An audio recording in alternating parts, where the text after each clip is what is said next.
Je tire d'abord, c'est toujours un plaisir de revenir au CRASC. Ça fait déjà un bout de temps, Majid, mais déjà, j'ai beaucoup collaboré avec les collègues du CRASC pour des activités, des projets ou des colloques. Donc je crois que ça remonte à 3 ans, mon dernier séjour au CRASC. Alors, je vais essayer de vous présenter ce qui m'intéressait beaucoup plus, le débat par la suite, parce que c'est vrai que c'est un titre très lourd de sens et de profondeur. Le titre, on a beaucoup hésité avec ma collègue Linda Gardel quand on a finalisé le travail. Mais je vais essayer de vous présenter un peu les grands moments de ce travail de recherche, les résultats, et après on lancera un débat, des questions sur... parce que bon, c'est un projet qui a duré 4 ans, donc c'est très difficile de le restituer en une demi-heure ou 40 minutes. Et pour les gens que ça intéresse, l'ouvrage qui a été édité, je peux l'envoyer, je l'ai en version électronique. Pour les gens que ça intéresse, on peut leur envoyer la copie électronique. Alors, dans le cadre de cette conférence, nous allons présenter les résultats d'une recherche qui a bénéficié du soutien de la coopération bilatérale franco-algérienne à travers le dispositif des partenariats Uber-Cueillant-Tassili, que vous connaissez peut-être. À ce titre, il a été financé par le ministère français des Affaires étrangères et par le ministère algérien de l'Enseignement supérieur et de la Recherche. Ce projet de recherche portait sur les trajectoires d'ingénieurs maghrébins formés en France. Trajectoire d'ingénieurs maghrébins formés en France. La mobilité des étudiants maghrébins vers la France, dont on va parler aujourd'hui, n'est pas nouvelle.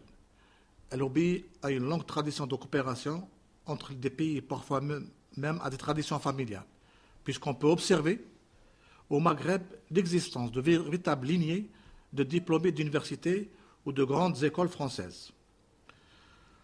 La France, troisième pays d'accueil des étudiants étrangers au monde, demeure la destination naturelle pour beaucoup d'étudiants maghrébins pour la continuation de leurs études supérieures. Les écoles d'ingénieurs sont particulièrement attirantes et la prédominance des étudiants maghrébins parmi les étudiants étrangers de ces grandes écoles est nette. En 2015, 34,4% des diplômés étrangers étaient des maghrébins. Une école comme Polytechnique en France compte parmi ses effectifs un nombre important d'étudiants venus du Maghreb, constituant pour la période 86-2000 plus de 46% de ses élèves étrangers. Malgré une transition démographique amorcée, les pays du Maghreb restent caractérisés par l'explosion de leur population jeune qui a connu une augmentation de 50% depuis 20 ans et constitue aujourd'hui le tiers de la population totale de la région. Ces jeunes sont de plus en plus nombreux à s'engager dans des études supérieures.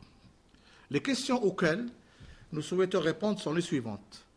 Souvent, issus de familles instruites et urbaines, mais quelquefois rurales et parfois même analphabètes, comment se construisent les trajectoires de ces jeunes maghrébins promis à des parcours d'excellence?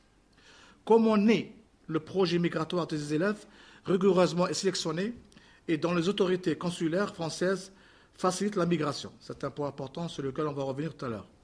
Comment se fait le choix de la formation d'ingénieurs en France dans un contexte social, politique et économique français qui, par certains aspects, n'est pas des plus attirants pour des jeunes maghrébins, alors que le choix de destination est large et que les familles cherchent à diversifier les pays d'études de leurs enfants? Dans un contexte où ces jeunes hautement qualifiés sont très sollicités et où les pôles d'attractivité sont nombreux, de quelle manière construisent-ils leur début de carrière et quelle dynamique migratoire peut-on observer? Alors que dans les années 60 et 70, le retour au pays ne posait pas de questions. La donne a changé. C'est ce qui est vrai. Nous sommes des témoins de cette période. Nous avons fait des études dans les années 80, fin 70. La question du retour ne se posait pas. Les gens terminent leur... D'ailleurs, si on observe actuellement les universités algériennes, je prends que les universités, la grande majorité des enseignants qui sont dans ma génération, tous ont fait des études soit en France, soit en Angleterre, soit aux États-Unis, et la plupart sont là, sont rentrés. Donc la question... Il y a des projets de retour. Voilà, et les projets de retour, les gens ne se posaient pas la question, ils n'ont pas cherché à rester. La donne a changé depuis les années 80. Le retour immédiat des étudiants dès l'obtention du diplôme ne s'intègre plus à un parcours assigné par les parents ou le gouvernement des pays d'origine. L'intérêt pour des sociologues est alors immense. Dans un contexte où l'identité professionnelle se construit maintenant de manière plus individuelle que collective. Comment s'élabore le parcours de ces jeunes gens qui, sans être affranchis de pression familiale et libérés de certaines contraintes, entendent satisfaire leurs aspirations personnelles. Compte tenu de leur nombre, de leur spécificité et de nouvelles formes de mobilité qui les caractérisent, sachant que certains repartent dans leur pays d'origine, que d'autres s'installent durablement en France et que d'autres encore partent pour de nouveaux horizons. Quels sont les défis de l'accueil des étudiants et des diplômés maghrébins hautement qualifiés en France? Alors, comment on a travaillé? Là, c'était juste une petite introduction pour vous situer un peu le contexte, nos questionnements, nos préoccupations. Je vais d'abord vous présenter le projet et les enquêtes sur lesquelles nous appuyons nos propos, puis les résultats de ces enquêtes à travers le parcours de ces jeunes étudiants, puis de leur devenir. À travers cette présentation, ce sont les enjeux qui touchent à la formation en France des ingénieurs maghrébins que nous souhaitons discuter, en tout cas à la compréhension de ces enjeux que nous souhaitons contribuer modestement, car nous ne prétendons pas, évidemment, pas avoir épuisé la question. Et chaque fois, je le dis dans des rencontres, j'ai dû, les derniers mois, j'ai dû faire 2 conférences, et à chaque fois, cette question revient. On appelle ça un peu fuite des cerveaux. Donc, mais les débats, je le dirais en conclusion, les débats et les recherches sont encore immenses pour essayer d'approcher cette thématique qui est pleine de richesses. Alors, j'ai dit dans mon introduction que ce travail-là, cet ouvrage, est le résultat d'un projet Tassili. Donc, je vais essayer de vous présenter un peu ce projet. Nous avons consacré 4 années de recherche collective aux trajectoires d'ingénieurs algériens, marocains et tunisiens formés en France depuis 1995, menés dans le cadre d'un projet Tassili, donc partenariat franco-algérien. 2 enquêtes ont été menées. Une enquête quantitative pour déterminer les grandes tendances dans les trajectoires et dans les projets des élèves maghrébins en cours de formation dans les écoles d'ingénieurs françaises. Elle a été menée au moment de la circulaire Guéant. Je ne sais pas si vous vous rappelez quelque chose. Au moment où on a démarré notre enquête, il y a la circulaire Guéant qui est sortie, qui mettait des freins énormes pour les étudiants maghrébins ou étrangers qui voulaient changer de statut. Vous savez que quand un étudiant ingénieur ou n'importe quel étudiant universitaire termine son diplôme, à un moment donné, s'il veut rester en France pour travailler, il change de statut. Donc, il y a toute une déformalité. Donc, la loi Guéant elle est venue pour complètement stopper. Et c'est intéressant parce que là, nous allons parler tout à l'heure, beaucoup de Maghrébins ont changé complètement de positionnement. Déjà, ils commençaient à préparer autre chose. Et cela a révélé l'impact fort que cette mesure a pu avoir sur le projet et sur le parcours. A été menée surtout une enquête qualitative, c'est très importante, auprès de ces mêmes élèves et auprès d'ingénieurs maghrébins en poste en France, au Maroc ou dans d'autres pays, Canada, pays du Golfe, Allemagne, Suisse, Angleterre, Suède. On a fait des entretiens maintenant avec de nouvelles technologies, vous savez, le Skype et tout ça. Donc on a pu repérer des Maghrébins en Suède, dans les pays arabes, etc., Canada, en Australie, avec qui on a eu ceux qui sont en France, on a pu les voir sur place, parce qu'on avait toute une équipe, mais c'était par des nouveaux procédés, le Skype et tout ça, on a fait des entretiens avec eux. Différentes écoles d'ingénieurs françaises entre 1995 et 2013. Tous, après avoir obtenu la baccalauréat, ce qui est important, donc les gens qu'on a touchés, c'est les gens qui ont fait la baccalauréat au Maroc, en Algérie, en Tunisie, après à la Hou, pour poursuivre leurs études.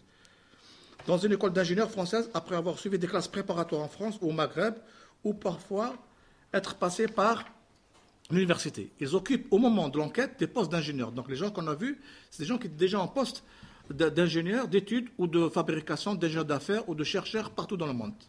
Cette enquête a permis d'analyser les choix opérés par les individus tout au long de leur trajectoire professionnelle et donc de comprendre comment les parcours se construisent, avec quel moteur, quel débat et quelle tension vécue. C'est très très important, les 3 moments auxquels on va revenir tout à l'heure.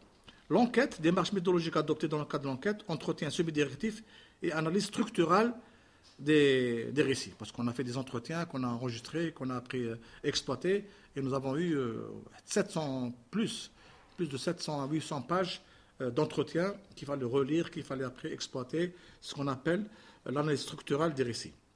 Les élèves maghrébins dans les écoles d'ingénieurs en France sont propulsés du cocon familial de leur pays d'origine à la vie d'étudiants dans un pays étranger. Ça, c'est important, parce qu'ils vous racontent comment, quand ils ont quitté, garçons et filles, quand ils ont quitté leur pays pour venir en France, un bachelier, vous imaginez un bachelier qui arrive à à Paris ou dans une province française, le lycée et tout ça, ils gardent dans un milieu universitaire. Et donc ça, c'est quelque chose qui a été très, comment on appelle ça, très difficile à gérer, etc. Ça a créé beaucoup de problèmes. Ce sont des équivalences de niveau. Non, mais sur le plan personnel. Sur le plan personnel, c'est-à-dire le fait que, vous savez, on est tous passés par là, on a des enfants, donc un jeune qui est dans un lycée ici, la famille, la proximité, tout ça, tout d'un coup, il se retrouve à faire des études dans un autre milieu culturel, etc. Et ça, c'est intéressant, donc ça, c'est à l'arrivée. Mais après, on va voir comment les choses, on va en parler tout à l'heure, comment les choses vont évoluer. Mais le départ, la question du retour, déjà, elle est inscrite. Mais elle va changer au fur des... Mais au départ, parce qu'ils sont stressés, voilà, le milieu culturel, etc. Donc, chez ces étudiants, un débat a lieu entre les projets qu'ils portent, les projets qu'ont les institutions à leur égard, et un environnement multidimensionnel porteur de messages concrets et symboliques auxquels ils sont très sensibles. Une fois en poste, ils doivent tenter de résoudre la question de l'éloignement à leur pays d'origine en intégrant leur réflexion des éléments toujours plus nombreux, directement liés à l'existence de chacun. Ils reçoivent beaucoup d'injonctions et mobilisent les différentes sphères de leur existence dans la construction de leur parcours et de leur identité, d'élèves en formation, puis de professionnels. Nous avons cherché à comment s'articulent les projets professionnels et les projets promis par l'environnement. Pourquoi les ingénieurs maghrébins s'engagent-ils dans un processus migratoire pour obtenir leur diplôme? Très important. Quels sont leurs objectifs? Que se passe-t-il au cours de leur parcours qui explique qu'ils réalisent ou non leur projet? Quel est leur regard sur le métier d'ingénieur et comment évolue-t-il? Enfin, qu'est-ce qui, dans leur trajectoire, fait débat? Donc ça, c'est la première... les éléments de l'enquête, comment on a procédé, comment on a travaillé. On va passer au deuxième point, c'est la question que nous avons appelée un modèle de la réussite largement partagé qui se personnalise au fil du parcours. C'est-à-dire qu'au départ, si vous avez bien... Au départ, on a tous les ingénieurs maghrébins qui viennent faire des études en France, dans les écoles d'ingénieurs, pour un modèle de réussite. Donc, ils ont ça en tête, c'est-à-dire qu'ils veulent ce diplôme parce qu'ils savent qu'avec un diplôme d'ingénieur dans une école d'ingénieur en France, ça va leur ouvrir la porte. Mais ça, c'est le départ. C'est pour ça qu'on a dit qu'ils se personnalisent au pur du parcours. Parce qu'après, on va voir que les choses vont se décompter. Ces jeunes gens à qui on accole une image héroïque dès qu'ils sont admis en classe préparatoire, et c'est vrai, partout, quand on dit quelqu'un il est en école en France, quand quelqu'un vous dit il est en école préparatoire, c'est déjà c'est un grand pas, il y a déjà une trajectoire qui est tracée, on sait où est-ce qu'il va y aller, parce que généralement c'est très dur les écoles préparatoires, et celui qui rentre là-bas, qui réussit, donc, d'entrer aux grandes écoles, entre leurs mains leur réussite personnelle, mais aussi l'ascension sociale de leur famille, ou au moins la préservation des statuts déjà acquis. Plus qu'une attirance ou une vocation, le métier d'ingénieur est vu comme le moyen d'appartenir à une classe dominante. Dans ce schéma, ils cherchent à concilier leur aspiration personnelle avec des contraintes et des devoirs qui les tirent souvent dans des distances différentes. Nos enquêtes montrent que ces jeunes personnes agissent en mettant en œuvre une gestion maîtrisée de leur carrière, adaptant de manière très rationnelle leurs projets d'études, de stages et de mobilité en fonction du marché de l'emploi et des multiples contraintes plus macro. Il permet aussi de saisir la dimension presque mythique de leur histoire et celle de leur famille, telle qu'ils la racontent et qu'ils ont le sentiment de devoir honorer pendant leurs études et leur première année d'expérience professionnelle. Tel un grand récit dont ils sont les acteurs principaux. Je vous donne un verbatim d'un ingénieur maghrébin. Mes parents ont fait un effort incroyable pour passer d'une situation à une autre, d'une vie très modeste à un niveau moyen. C'est à mon tour de préserver ce niveau. C'est le strict minimum et pourquoi pas l'augmenter pour les prochaines générations. C'est un investissement personnel énorme, c'est-à-dire que déjà, la personne se sacrifie, part à l'étranger et déjà, il faut prendre en compte cette initiative de changer. Il faut vraiment du courage pour ça. Après, on s'investit tellement, c'est un effort considérable pour nous, personnel, culturel et social. Donc, vous voyez déjà, au démarrage, il sent qu'il a une dette. C'est très important qu'il a une dette vis-à-vis ses parents, etc. Et ça, c'est très important.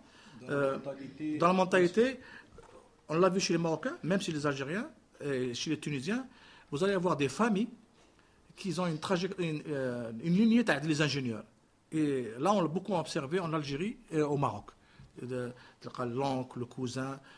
Dans la médecine, c'est très fréquent. Mais au niveau de l'ingénierie, on retrouve beaucoup cette... La reproduction. Voilà. Et donc, ils veulent toujours faire plus que son oncle, son père ou son cousin. Au moment de leur formation, ils ont des objectifs variés. mais partagent quasiment tous un même modèle de la réussite, qui consiste à décrocher un diplôme de la meilleure école possible et le compléter par une expérience professionnelle en France ou ailleurs, puis de retourner dans leur pays d'origine avec ce bagage en termes académiques et professionnels. Mais au-delà de cette visée concrète, c'est un bagage social et culturel dont ils entendent se doter. D'ailleurs, quand on a fait les entretiens, tous ils vous disent, moi j'ai fait mon diplôme, j'ai réussi, je fais un petit stage, après je retourne au départ. Mais après, on va voir tout à l'heure que le stage, parce que dans les écoles d'ingénieurs, les stages sont très importants. Non, dans le stage, ils vont changer de projet. Voilà. Nos enquêtes montrent que leurs projets peuvent changer en cours de route. Les trajectoires se construisent dans la gestion d'injonctions souvent contradictoires, leur ambition de réussite personnelle, les aspirations de leurs parents, les projets qu'ont les politiques de leur pays d'origine et de France à leur égard, les prescriptions des écoles, les réalités du monde du travail, les atouts d'un environnement social et culturel auquel ils ont pris goût ou pas au cours de leurs études. En école d'ingénieurs et dans les activités diverses de leur vie d'étudiant, ils apprennent à mieux savoir qui ils sont, ce qu'ils veulent faire au-delà des études et comment ils veulent construire leur vie. Donc vous voyez ici, c'est un moment très très important. C'est la durée des études.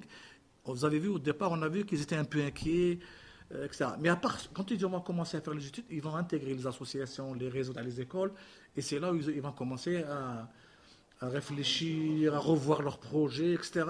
Et ils prennent goût. Donc, remettre en cause le projet de départ.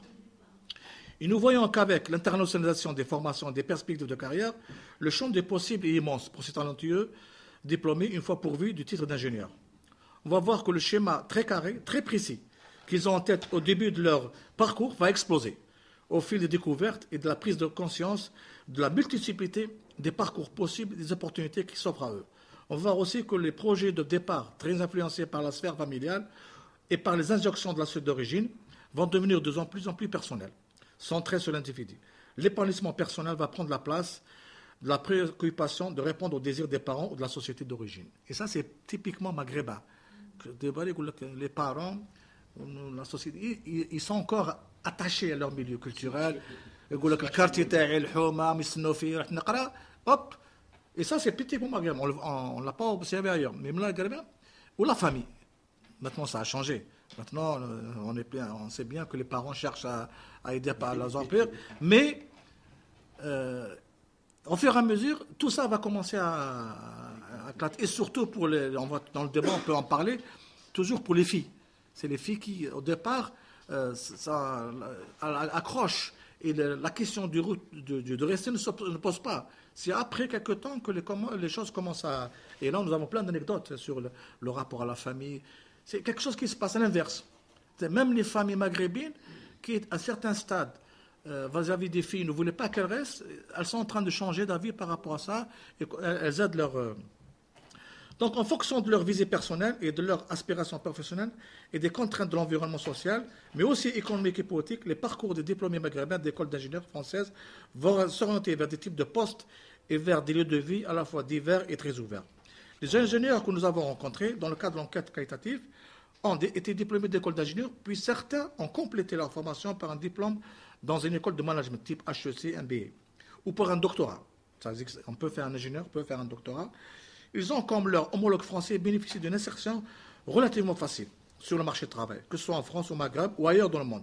Dans la majorité des cas, leur première embauche se fait au cours de leur stage de fin d'études, ou peu après l'obtention du diplôme. C'est très important parce que les ingénieurs en France, celui qui a fait une école d'ingénieur avec un bon stage, généralement à 80%, sinon à 90%, c'est pendant le stage qu'ils sont... Il y a des contrats de travail. Ils les gardent. Généralement, ils les gardent. Même s'ils ne les gardent pas, j'ai vu une enquête qui a été faite, généralement un ingénieur, il ne dépasse pas les 6 mois pour trouver un travail. Et ça reste encore jusqu'à maintenant, la demande est énorme. Ce n'est pas uniquement la France, même l'Allemagne. L'Allemagne, la demande est extraordinaire pour les ingénieurs. La majorité d'entre eux affirment que le diplôme de l'ingénieur leur a permis de trouver facilement un emploi, l'essentiel difficulté étant plutôt d'ordre administratif, et ayant vécu avec une intensité particulière en 2011-2012 au moment de la circulaire Guéant.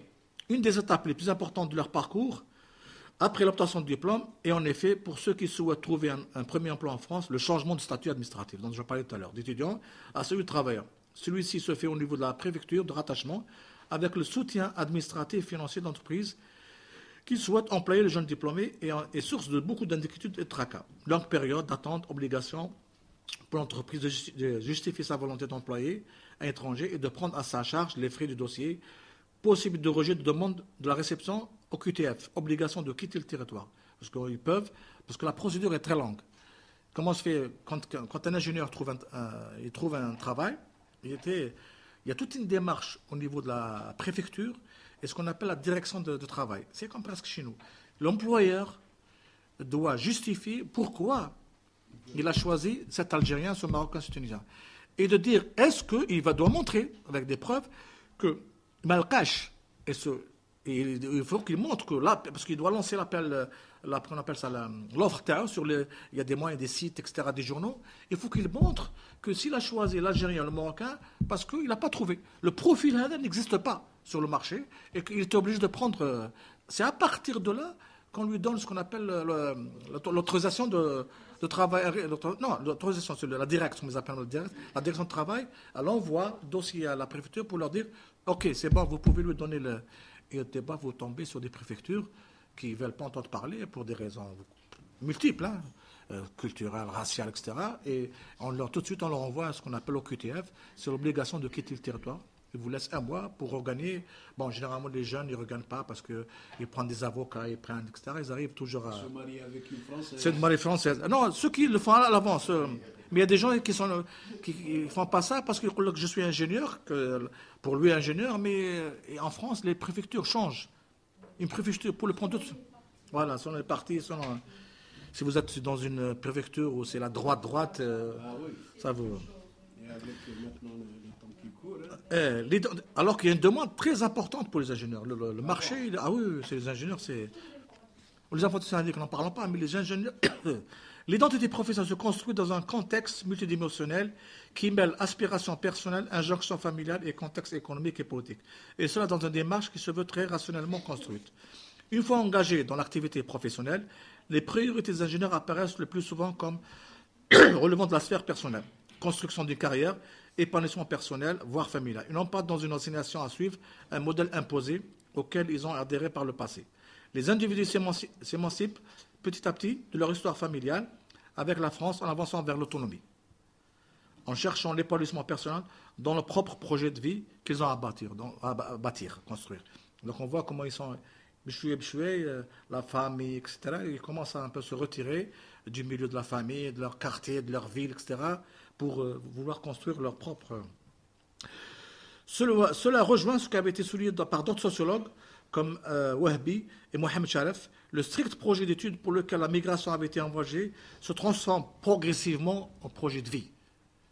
Et là, vous voyez que même dans l'immigration, les anciens, les années, 30 ans après, dans sa tête, il ne va pas rester.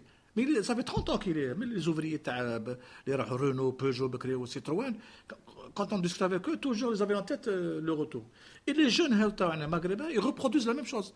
Au début, je vais revenir. Donc ils ont toujours ça en tête.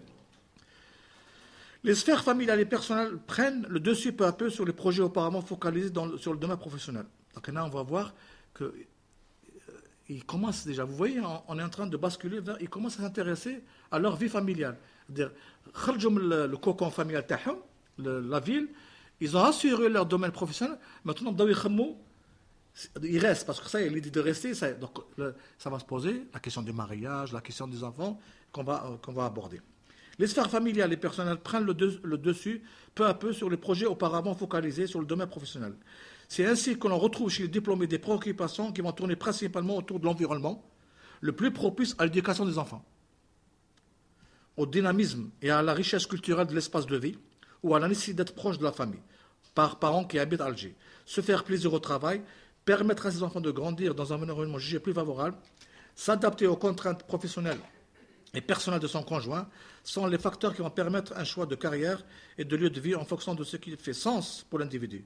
Le processus de construction identitaire va donc s'effectuer principalement en fonction de ces éléments et dans un espace géographique considéré comme très ouvert et non plus uniquement conformément à l'idéal de l'ingénieur formé à l'étranger qui rentre en héros au pays, comme cela a été rêvé au début des études. parce qu'on dit l'ingénieur, il trouve le blado, on va, tu vois comment les choses commencent à... Un des résultats forts de nos enquêtes est que la migration des individus hautement qualifiés n'est pas définitive et unidirectionnelle. Beaucoup d'ingénieurs maghrébins formés en France sont en perpétuel mouvement entre leur pays d'origine, leur pays d'études et d'autres espaces, et donc inscrits dans une logique circulaire. On va le voir avec la question du retour et la mobilité circulatoire. La question du retour. Ce qu'on peut dire, c'est que les choses vont être assez différentes en matière de retour en fonction de 3 pays du Maghreb. Que cela, pour justifier l'idée d'un retour, comme celui d'un non-retour. Plusieurs éléments sont invoqués par les personnes interrogées dans leur entretien. Aussi pour les Marocains, les Algériens et les Tunisiens. Les facteurs liés à l'activité, parmi les causes qui sont indiquées, les facteurs liés à l'activité professionnelle. Le développement économique et industriel des 3 pays du Maghreb est inégal, comme on le sait, entre l'Algérie et la Tunisie. Pour les Marocains, le dynamisme économique est mis en avant comme un élément qui a motivé le retour. Et souvent, mis en avant la perspective de construire dès le départ une carrière plus intéressante qu'à l'étranger. Ce qui ne se retrouve pas dans les propos des Algériens que nous avons enquêtés. Pour les Algériens, comparé aux Marocains en particulier, les jeunes diplômés ont l'enseignement qu'il y a peu de perspectives intéressantes pour eux. Ou en tout cas, que toutes les conditions voulues ne sont pas remplies. Et ça, on l'a observé quand on discute avec les ingénieurs marocains. Ils ont une vision, bien sûr, c'est leur perception. Maintenant, la réalité, c'est autre chose. Ils ont la perception que leur pays est en plein changement économique et qu'ils ont plus d'opportunités allant travailler au Maroc parce qu'il y a plein de choses qui se passent pour les ingénieurs, pour les cadres, ils ont beaucoup de facilités, etc. Et il y a plus d'opportunités.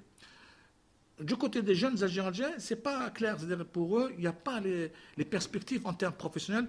Les Tunisiens, c'est moins. Toutefois, même pour le Marocain, les décisions de retour au pays ne se font pas sans que les arrières soient assurés. Ça, c'est très important. Ils assurent leurs arrières. Un nouveau départ pour la France est nécessaire par la suite. Ainsi, bien souvent, la question des formalités administratives permet un retour en France est prise avec beaucoup de considération. L'obtention d'une carte de séjour de plusieurs années, voire de la nationalité française, est une condition importante à un retour au Maroc et en sécurité. Les Marocains, tous les ingénieurs, ils disent la carte nationale, la carte de séjour, au passeport français, ils sont toujours entre deux.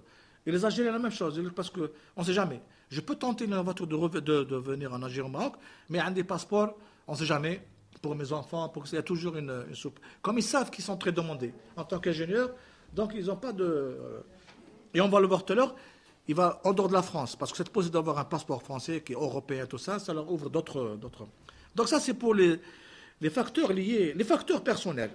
Parmi les facteurs d'autres personnels qui expliquent le retour ou le non-retour, un des plus partagés est la situation matrimoniale et la situation du conjoint.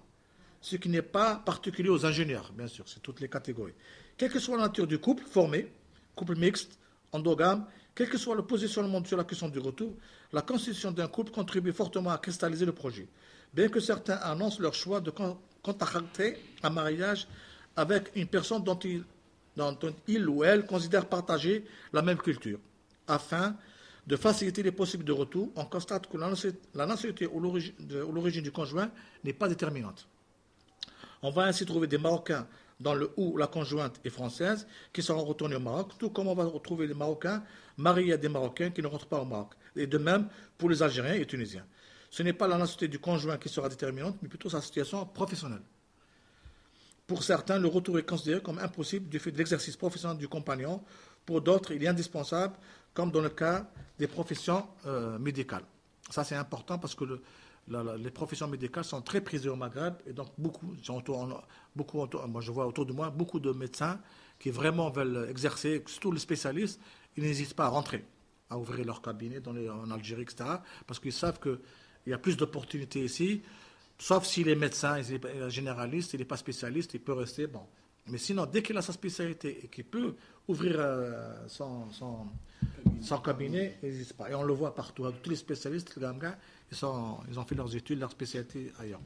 À l'instar de la situation professionnelle du conjoint, toutes les dimensions liées à la sphère familiale sont des facteurs importants dans le choix du retour. Comme une grossesse, par exemple, qui peut être décisive. L'arrivée d'un ou de plusieurs enfants, ça va être le facteur le plus largement évoqué du retour ou de non-retour. Pour certains, la vie en Europe ou ailleurs sera plus favorable à l'éducation d'un enfant, comme Maghreb.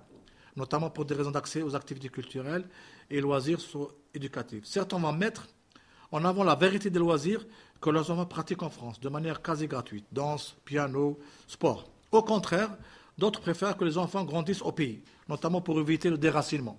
Le fameux déracinement, ça y est. Je comptais encore rester 2 ou 3 ans à cheval entre la France et le Maroc, mais dès qu'elle est tombée enceinte, on est rentré au Maroc. C'est un ingénieur qui n'a pas hésité. Bon, il pensait rester, mais entre-temps, il y a eu la... Dans une moindre mesure, le climat est invoqué, la qualité de la vie sociale, non pas exclusivement pour les enfants, mais aussi pour eux-mêmes, pour leur épanouissement personnel et leur bien-être. Ça s'avère au centre des préoccupations des individus, que ce soit en Europe ou au pays. La question de la culturation est aussi déterminante. Elle revient souvent à la question Aldon. Pour certains qui sont habitués à vivre en Europe et ont pris des habitudes de vie, l'idée de retour a tendance à s'éloigner. Il y a ceux qui, on le verra aussi en conclusion, il y a ceux qui relassent. C'est-à-dire où ils sont intégrés. Donc la question du retour, elle se passe pas. Dans une moindre mesure, le climat est invoqué pour certains comme un facteur qui a décidé le retour. Il y a le climat, bon, au Maroc, Tunisie, Algérie, il y a toujours le soleil, bon, ils en ont marre du... Ce qu'on constate aussi, c'est que par l'intermédiaire des stages au cours de la formation, les étudiants glissent peu à peu vers le monde du travail. Le stage de dernière année, qui dure plusieurs mois, généralement entre 6 mois, 9 mois, 2 ans, ça dépend. Le diplôme d'ingénieur, ça dépend. Mais généralement, ça va jusqu'à 2 ans. Il y a des stages de 6 mois, 9 mois, mais il y a des stages qui font, il y a surtout ce qu'on appelle, ils font par alternance. Donc, ça, le stage de dernière année qui dure plusieurs mois représente un tremplin vers le premier emploi. Et bien souvent, les diplômés sont engagés par l'entreprise directement à l'issue de ce dernier stage. Ils entrent dans la vie professionnelle en douceur, sans avoir à se poser de réelles questions et d'avoir à prendre des décisions. Dans ce contexte, la trajectoire découle des événements, le parcours professionnel s'engage en France ou dans d'autres pays où a été effectué le stage. Et là, vous voyez tout de suite, quelqu'un qui rentre en stage, et en France, vous pouvez faire des stages en France, comme vous pouvez faire en Roumanie, en Hongrie, en Allemagne. Il n'y a pas de, c'est pas obligé de faire votre stage en France. Ils peuvent vous envoyer, par exemple, je prends Renault, vous prend un stage, vous n'êtes pas obligé de le faire, elles acceptent de vous donner un stage de 6 mois, ou là de 9 mois, mais elles peuvent vous dire, bon, vous partez à Renault, votre stage, vous le faites à Renault en Roumanie, ou là ailleurs.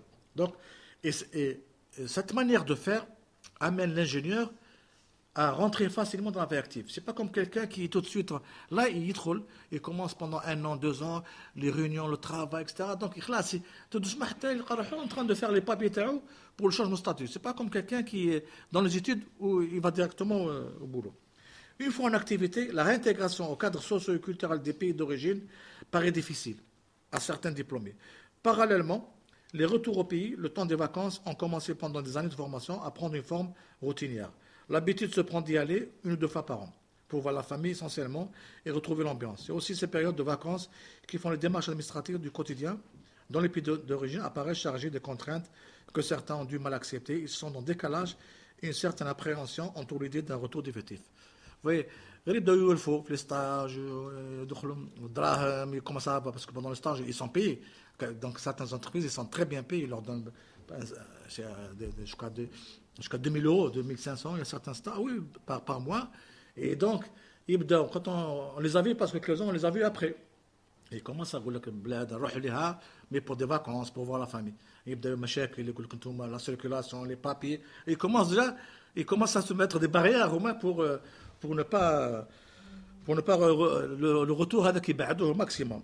Mais c'est aussi l'environnement politique, culturel et social qui a un grand poids et qui, là encore, peut être, selon les individus, perçu différemment. Pour certains, le retour au pays, pour ces raisons culturelles, semble impossible. La vie en France, pendant les années d'études, a marqué une distinction avec les pays d'origine. Pour d'autres, la vie est considérée plus facile dans les pays d'origine pour ce qui est notamment de la pratique de la religion.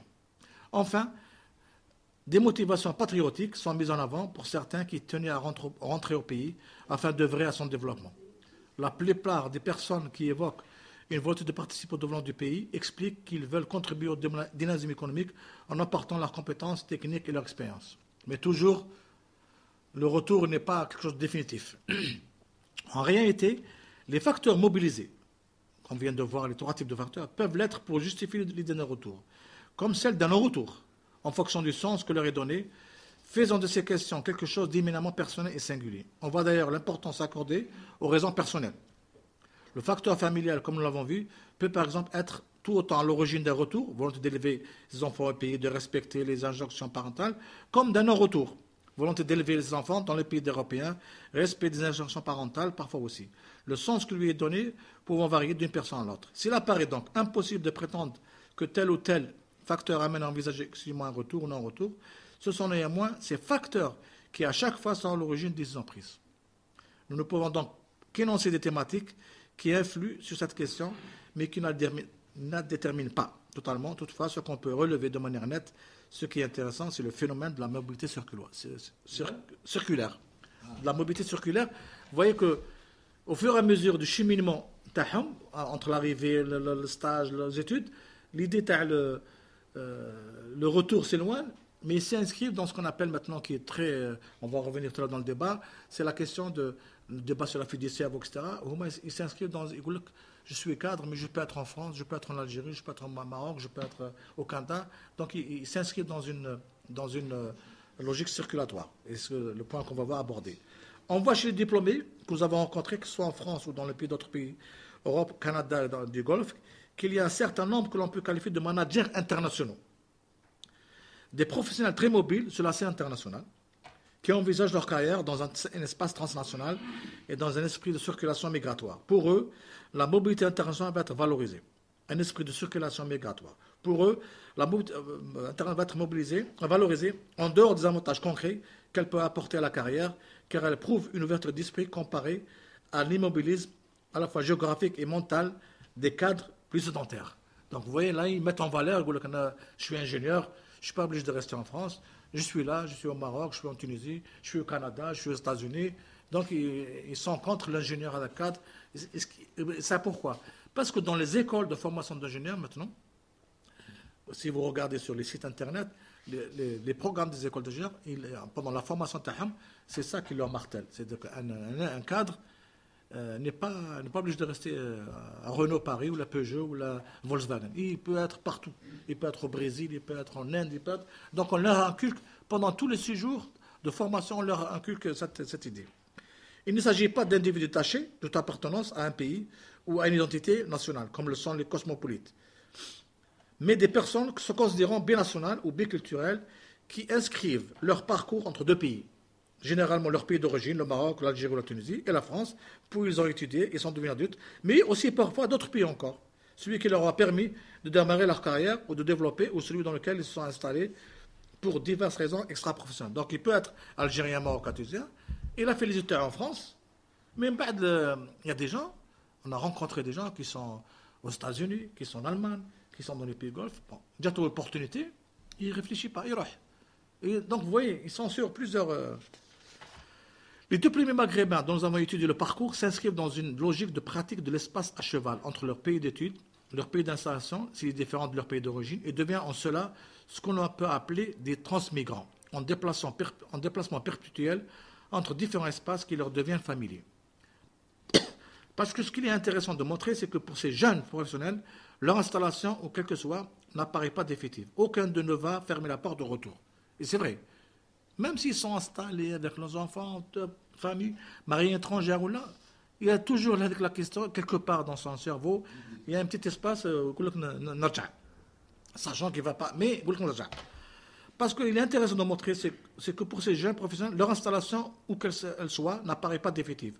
Aucun d'eux ne va former la porte au retour, même pour ceux qui sont installés en France ou ailleurs, avec famille, maison, travail, la porte n'est jamais définitivement fermée pour un retour.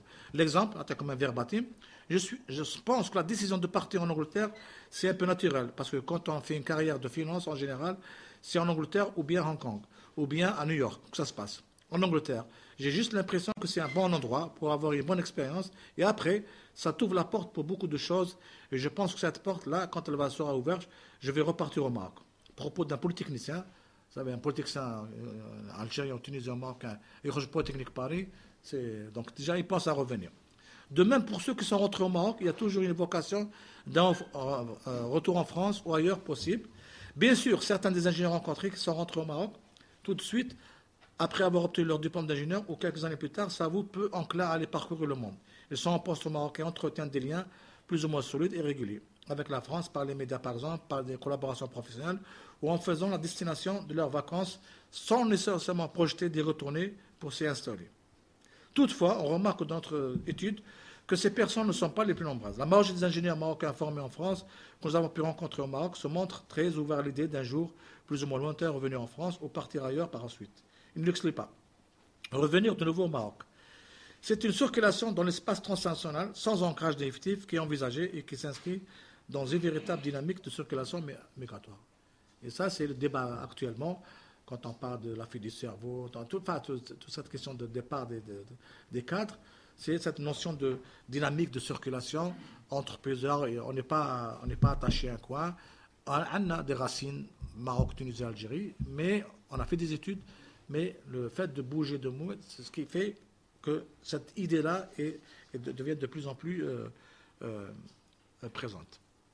Bien sûr, la question de l'espace de circulation et de mobilité est toutefois soumise aux impératifs de l'environnement au sens large. Les contraintes financières, familiales, politiques vont directement impacter les projets. On a pu constater qu'on a affaire à des jeunes gens, qui sont très attentifs à toutes ces dimensions et on va à la fois construire de manière très rationnelle leur parcours et à la fois être très sensibles aux messages qui les concernent. On l'a vu au moment de la circulaire Guéant, mais aussi à d'autres occasions, comme au moment du succès du Front National aux élections de France. On pourra y revenir tout à l'heure dans le débat. C'est vrai qu'ils sont très à l'écoute. Dès qu'il y a un problème, comme actuellement, récemment j'étais en France, quand je vais de temps en temps dans des missions, je rencontre surtout les gens qui nous ont aidés dans l'enquête, les associations, parce qu'on a été beaucoup aidés par des jeunes Algériens, Marocains, Tunisiens.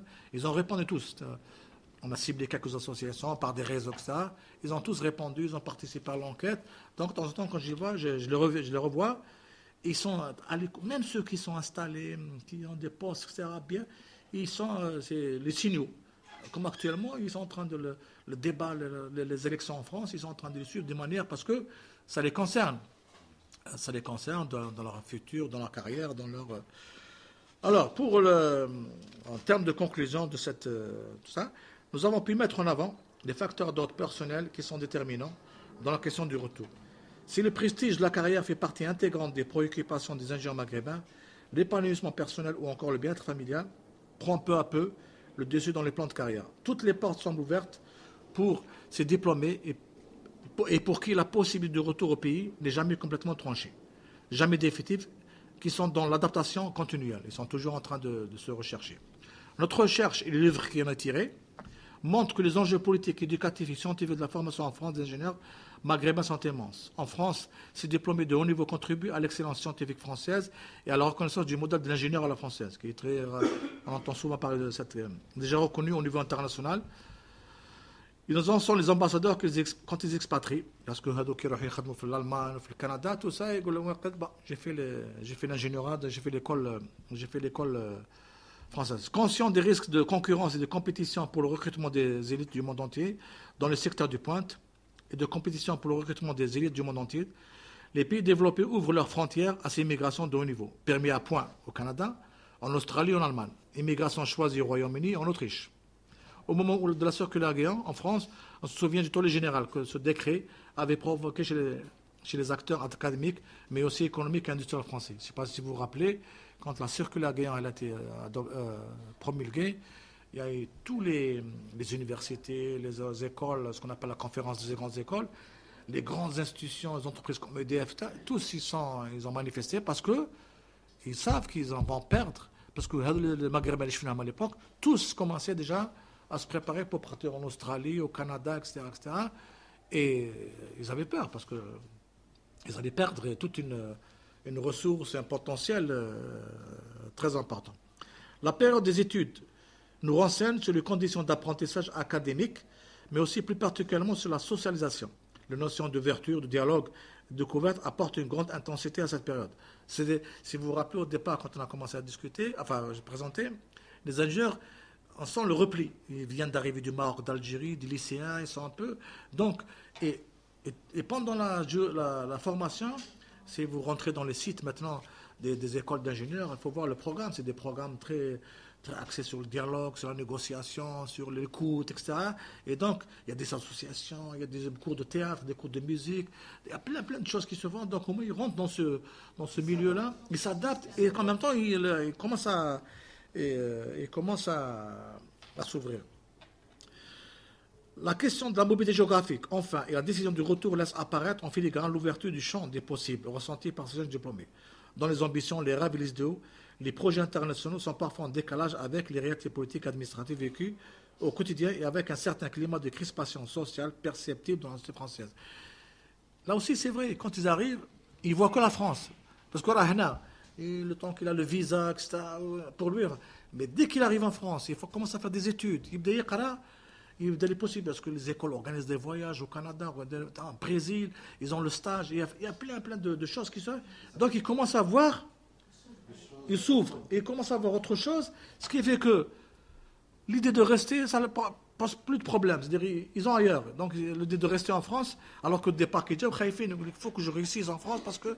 Et après, ils commencent à se lâcher, et ils pensent que la France n'est pas le truc final. Ils peuvent aller ailleurs. Il a été question dans cette recherche de profils, de portraits, de trajectoires, qui dénotent et illustrent la diversité et la pluralité des expériences. La construction de l'identité, adossée à plusieurs dimensions, est convoquée pour expliciter la dynamique de trajectoire. On parle d'identité tourmentée. Nous dirons aussi une identité apaisée. Là aussi, il y a des gens, des ingénieurs, tunisiens, algériens, marocains, ce qu'on appelle identité apaisée, ils sont bien dans leur trajectoire. C'est-à-dire pour eux, Qara, il a fait le stage, il va travailler, classe, et il se marie, les enfants, dans sa tête, les choses. Mais il y a d'autres, ce qu'on a appelé identité tourmentée, la religion, l'aspect culturel, il y a beaucoup de choses, ils n'arrivent pas à s'adapter. Ils ont un boulot, mais l'environnement culturel, donc ils sont entre deux. Il y a ceux qui sont dans le repli, ils ont un boulot, ils sont en famille, ils sont mariés, il y a la question de la religion aussi. Situation d'attente, voilà. Donc, on parle d'ingénieurs tourmentés, etc. Une visibilité sereine sur la construction de leur parcours au-delà des frontières. Une ouverture d'esprit, une envie de découverte, d'échange, de métissage culturel. Autant d'esprit dans les sociétés de deux rives, la Méditerranée, en plus que jamais besoin. Les pistes dégagées par les chercheurs qui ont contribué à cet ouvrage sont en invitation à poursuivre les recherches sur ces grands enjeux. Les questions de formation au Maghreb dans le contexte de l'internationalisation, la volonté politique de certains États de mettre en place une économie basée sur la connaissance, les perspectives nouvelles que promet l'Afrique sont des grands défis dont les ingénieurs et diplômés de demain sont au cœur et que le chercheur devra accompagner. Donc là, on essaie d'ouvrir les pistes, on a essayé parce que nous on a touché 170 ingénieurs pour le questionnaire et une centaine d'entretiens. Mais le nombre d'ailleurs, personne ne peut vous donner, chaque fois on nous pose la question, ils sont combien? Personne n'a des statistiques réelles. Mais donc à la fin on a essayé d'ouvrir parce que vraiment il y a une richesse extraordinaire, parce qu'il y a tellement de diversité, il y a tellement de portraits, de trajectoires différentes qu'on ne peut pas nous donner des conclusions définitives. On a juste lancé par cette étude. D'ailleurs, on est en train de préparer un nouveau projet avec la collègue. On a deux projets, un projet européen dont je parlais tout à l'heure, sur les ingénieurs, mais on a élargi le champ, ce n'est plus uniquement maghrébin. Il y a le Vietnam, il y a l'Allemagne, il y a le Danemark, il y a même la Mongolie. Donc on a fait un projet partenaire européen sur cette question des ingénieurs, formation, innovation. Et un deuxième, ce qu'on appelle le Tassili Maghreb, un projet PHS Maghreb, sur la même question des ingénieurs aussi, mais là aussi Maroc, Tunisie, France, Algérie. Voilà, je vous remercie.